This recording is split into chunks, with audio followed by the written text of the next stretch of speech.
why you should be doing giant sets. All right, guys and girls, if you've been watching this channel over the last 2 years, you know that I absolutely love giant sets. And that can be for legs, it can be for shoulders, and especially for back, even arms. And to me, there's no greater feeling than coming in and blowing a muscle up with pump and blood and being able to really connect to it, right? And that's why I think I've always loved and enjoyed doing giant sets. It's hard, it's a huge pump, and it's fast paced.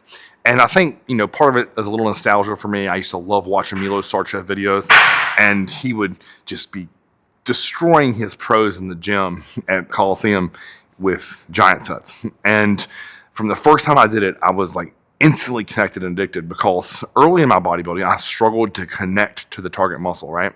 I really had to think about squeezing and feeling tissue.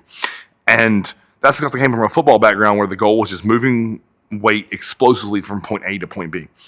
That's the opposite of bodybuilding. I need to move weight with the intended tissue from A to B and make it as hard as humanly possible, not as easy or as explosive. So with giant sets, that gave me an opportunity to do 4 to 5, 6, maybe even 7 exercises in a row on one particular muscle and just blow it up. And to me, that feels incredible. Now, I know the number one caveat most people are going to say is, Chris, like, I work out in a busy gym. Okay, if you work out in a busy gym, don't be a dickhead. Giant sets aren't for you.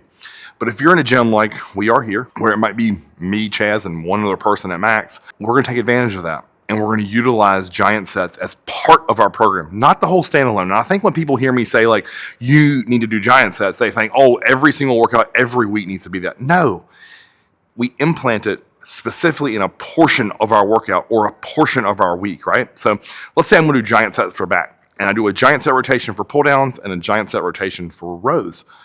It's an incredible back day, and then I finish with some erector work. That's on a Friday. On Monday, I've already done all my heavy compound lifts. I've done dumbbell rows, one arm barbell rows. I've done straight sets of pull downs, straight arm pull downs, seated cable rows, you name it. And then I come back on the second time through and I hit giant sets. So, you know, on a flip side, I can do it within the same workout. So let's say I'm training chest and shoulders, and I'm going to do an incline dumbbell press, an incline barbell press, a pec deck fly, and a dip for chest. Excellent. All those are top set, back off, progressive overload. I'm crushing the chest. Then I get into shoulders and I do one massive giant set of, say, 6 exercises in a row for 5 rotations. You notice what I did there? Progressive overload heavy, and then right into giant sets for shoulders. It's an incredible day, and I'm having fun, and it's fast paced. So the chest portion might take 40-ish minutes. The shoulder might be over in 20, and I'm out of the gym in 60 minutes. So if you look at that totality of how I set up, say, that chest day, for example, it's a great way to implement giant sets within a given session. One of the other things that I really love about it is, specifically if you're looking to increase your food intake without getting fat, it's a great opportunity, right? Because you're pushing your body metabolically and you're also burning a ton of calories. So let's say you're someone who really struggles with getting fat on anything over 300 grams of carbs. One of the biggest things, and if you've been watching this channel, you know, is hard training to me is the greatest glucose disposal aid. So guess what giant sets does? That pours rocket fuel in your metabolism. Every time that I do them, I go home and I'm absolutely ravenous. And that is strategic, guys. That's like going to a football practice. That's like going hit intervals on a Stairmaster.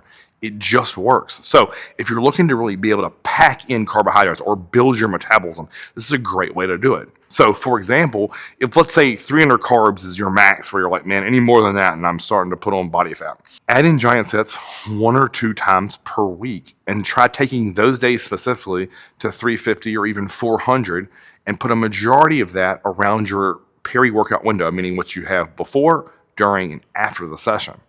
And what you'll find is your carb uptake and utilization is going to be extremely well run, like a machine. So that's kind of the second benefit, in my opinion. So if reason 1 was being able to feel and connect to a muscle, reason 2 is being able to really increase your food and uptake of those nutrients. So, and then finally part number 3, and I said I'll touch on it at the beginning, it's fun.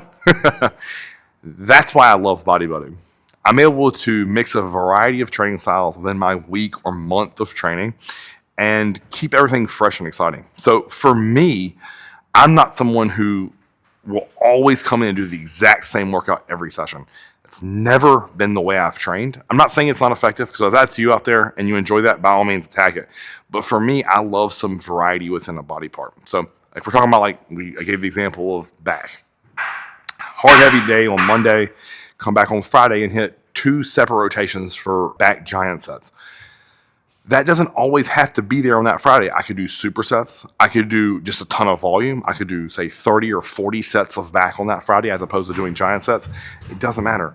I'm still going to choose exercises that I feel and connect to, but I'm able to train and have fun within that given session. So for me, that 3-tiered approach to why giant sets are fun is just honestly what drew me to bodybuilding.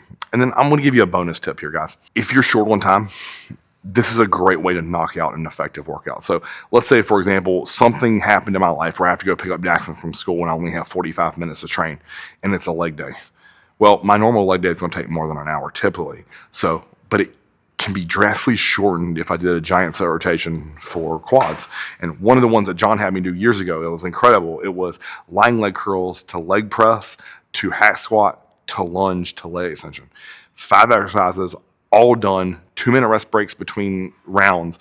And then in that scenario, all I would do is go in and start working those rounds until the 45-minute time limit went off, and then I would leave and go get my son. It's as simple as that. So you can't tell me right there that skipping the gym is better than doing that session I just laid out.